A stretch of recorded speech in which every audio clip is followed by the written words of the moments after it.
আজকের আমি ভিডিওতে আলোচনা করতে যাচ্ছি মহাকাশচারী সুনিতা উইলিয়ামসের কথা। আজকের এই ভিডিওটা খুবই গুরুত্বপূর্ণ হতে চলেছে, তাই পুরো ভিডিওটা দেখার জন্য বলবো। সুনিতা উইলিয়ামসের জন্ম 1965 সালের 19 সেপ্টেম্বর। তিনি একজন ভারতীয় মার্কিন মহাকাশচারী, আন্তর্জাতিক মহাকাশ স্টেশনের কমান্ডার, অবসরপ্রাপ্ত মার্কিন নৌবাহিনীর কর্মকর্তা এবং সর্বাধিক অভিজ্ঞতা সম্পন্ন মহাকাশচারীদের মধ্যে একজন। সুনিতা উইলিয়ামসের মোট 9টি স্পেস ওয়াক রয়েছে, যা মোট 62 ঘন্টা 6 মিনিট সময় ধরে চলেছিল, যা সর্বকালের তালিকায় চতুর্থ এবং নারীদের মধ্যে সর্বোচ্চ সময়ের রেকর্ডধারী। সুনিতা উইলিয়ামস ওহাই ইউক্লিডে জন্মগ্রহণ করেন। তার পিতা ছিলেন দীপক পান্ডে। তিনি একজন ভারতীয় আমেরিকান চিকিৎসক। সুনিতা উইলিয়ামসের মায়ের নাম বনি পান্ডে। 3 সন্তানদের মধ্যে তিনি হলেন সবার ছোট। তার ভাই জে থমাস 4 বছরের বড়, আর তার বোন দিনা আনাত 3 বছরের বড়। সুনিতার পিতার পরিবার ভারতের গুজরাটের বাসিন্দা। সুনিতা 1883 সালে নিডহাম হাই স্কুল থেকে স্নাতক হন। তিনি 1887 সালে ইউনাইটেড স্টেটস নাভাল একাডেমি থেকে ভৌতবিজ্ঞানী ব্যাচেলর অফ সায়েন্স ডিগ্রি এবং 1995 সালে ফ্লোরিডা ইনস্টিটিউট অফ টেকনোলজি থেকে ইঞ্জিনিয়ারিং ম্যানেজমেন্টে স্নাতক ডিগ্রি লাভ করেন।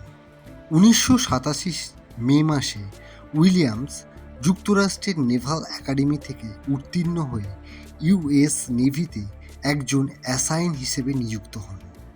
1989 সালে তিনি নৌসেনার পদও লাভ করেন। 1998 সাল থেকে তিনি নাসার সঙ্গে যুক্ত হন। ব্যক্তিগত জীবনে সুনিতা টেক্সাসের একজন পুলিশ অফিসারের সঙ্গে বিয়ে করেছিলেন।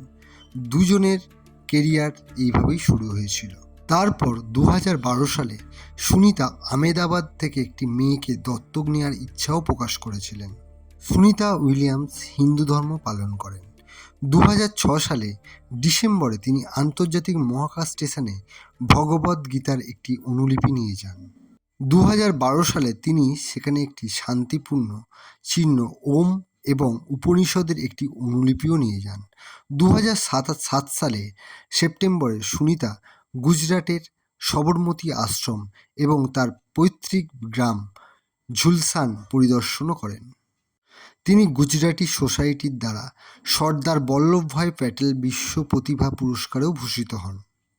2007 সালের 4 অক্টোবর উইলিয়ামস আমেরিকার দূতাবাস স্কুলে বক্তৃতা করেন এবং তারপর ভারতের তৎকালীন প্রধানমন্ত্রী মনমোহন সিংয়ের সঙ্গে দেখাও করেন। 2020 সালের কোভিড-19 মহামারী চলাকালীন ভারতীয় দূতাবাস ওয়াশিংটন ডিসিতে স্টুডেন্ট হাব দ্বারা আয়োজিত একটি ভার্চুয়াল সাক্ষাৎকারে মার্কিন যুক্তরাষ্ট্রে প্রায় 50 লক্ষের বেশি ভারতীয় ও অন্যান্য আন্তর্জাতিক ছাত্রদের সম্বোধন করেছিলেন। সুনিতা উইলিয়ামস 2007 সালের 16 এপ্রিল তিনি মহাকাশে প্রথম ম্যারাথন দৌড়েছিলেন। সুনিতা উইলিয়ামস আইএসএস এক্সপিডিশন 33-তে অবস্থানের সময় আইএসএস এর কমান্ডার হিসেবে দায়িত্ব পালন করেছিলেন।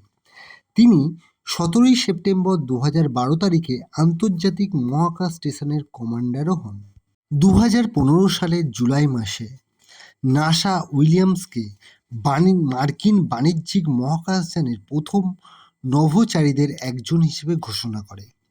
5 জুন 2024 সাল স্টারলাইনার উৎক্ষেপণের মাধ্যমে উইলিয়ামস আর তার পাইলট প্রথম মহিলা যিনি একজন কক্ষপথে মহাকাশযানের ফ্লাইট পরীক্ষায় উড্ডয়ন করেছিলেন। মিশনটি 8 দিনের হওয়ার কথা ছিল, কিন্তু বোয়িং স্টারলাইনের যান্ত্রিক ত্রুটির জন্য সেখানে 9 মাসেরও বেশি উইলিয়ামস ও উইলমোরকে থাকতে হয়। এই 9 মাসের ভয়ঙ্কর অভিযানের পর 18 মার্চ 2025 সালে তিনি মেক্সিকোর উপসাগরে তাদের যান নিরাপদে ল্যান্ড করে। এই গুরুত্বপূর্ণ ভিডিওটা আজকে এখানেই শেষ করলাম। যদি ভালো লাগে লাইক এবং সাবস্ক্রাইব করবেন। ধন্যবাদ।